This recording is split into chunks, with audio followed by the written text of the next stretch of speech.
In our small town, there was a boy who never spoke a word. Not to his parents, not to other children, not to anyone. But when the rain fell, something magical happened. His face would light up with the most radiant smile you'd ever seen. I remember watching him from my window, standing there in the downpour, arms spread wide, face turned toward the sky. While other kids rushed for shelter, he'd dance in puddles, conducting an orchestra only he could hear. His mother would call him inside, worried he'd catch a cold, but he never did. At first, people whispered. They called him strange, the odd boy who loved the rain too much. But then things started happening that no one could explain.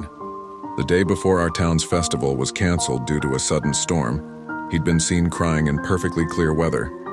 When Farmer Johnson's crops were saved by unexpected rain during the drought, the boy had been spotted the day before, smiling broader than ever.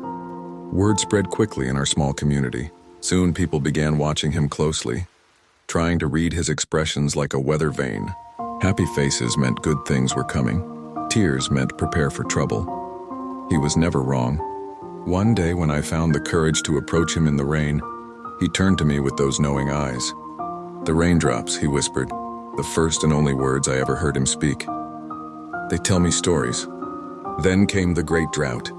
Weeks without a single drop of rain. The crops withered, the creek beds dried up, and the boy began to fade. He grew paler, weaker, spending his days staring at the cloudless sky with desperate eyes. His mother said he wouldn't eat, wouldn't sleep. It was as if the absence of rain was draining the life from him. After 37 days of dry skies, the clouds finally gathered. The first drops fell at midnight. I remember because I was awake watching. The boy was already outside when it started, standing in his usual spot. The rain came down harder and harder, and through the curtain of water I saw him smile one last time. By morning he was gone. No trace, no footprints, no explanation. Just puddles where he had stood, rippling with the last drops of rain. Some say he returned to wherever he came from. Others believe he became one with the rain itself. Now, whenever it rains in our town, people stop and listen. Sometimes, if you pay close attention, you might hear a child's laughter in the patter of raindrops on your window. And if you look carefully at the falling rain, you might just see a boy dancing in the droplets, finally home where he belongs.